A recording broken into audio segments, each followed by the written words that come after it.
It's impossible to be a lover of money and Christ. Because when push comes to shove, you'll probably choose money. You'll choose power, being accepted by, and being able to dominate people. There's power in Christ. Much more than we can fathom.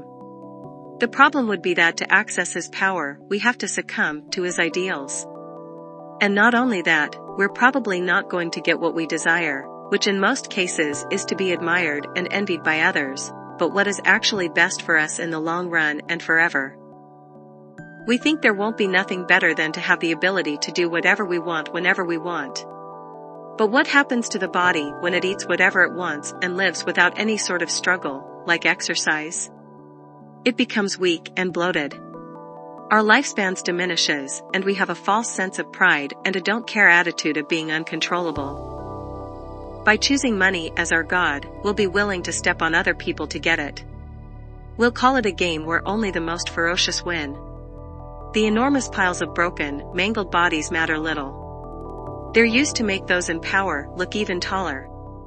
And just like plastic surgery, they make the outside look great, when in reality the inside is full of crap that's ready to kill you at a moment's notice. If you choose Christ, you can't choose money, since you can't bear false witness.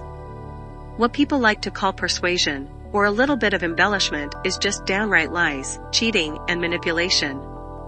And people just say, this is the way of the world. And they're right, this is the way of the world that's owned by Satan.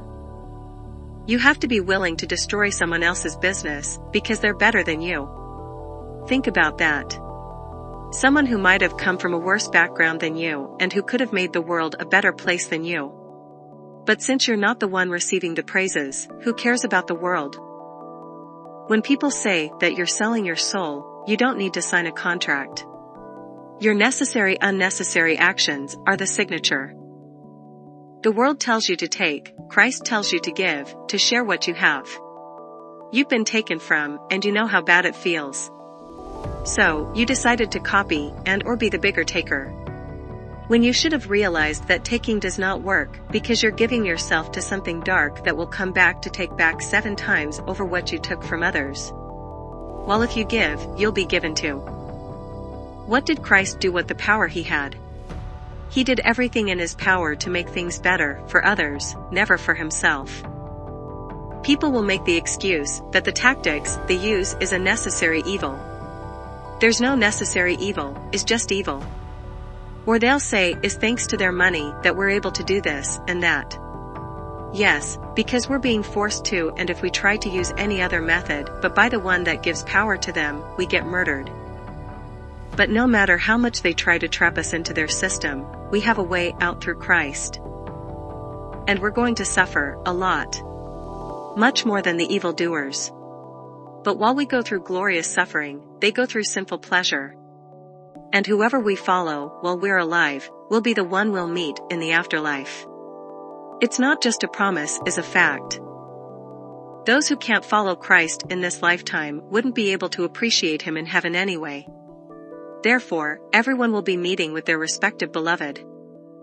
If you look at morals, kindness, respect, honor, truth as something for the weak, something that makes you get advantage of, and not something that we all should be striving for, then enjoy your time on earth. Because the entity that you can truly relate with sees you exactly as the people that you use for money.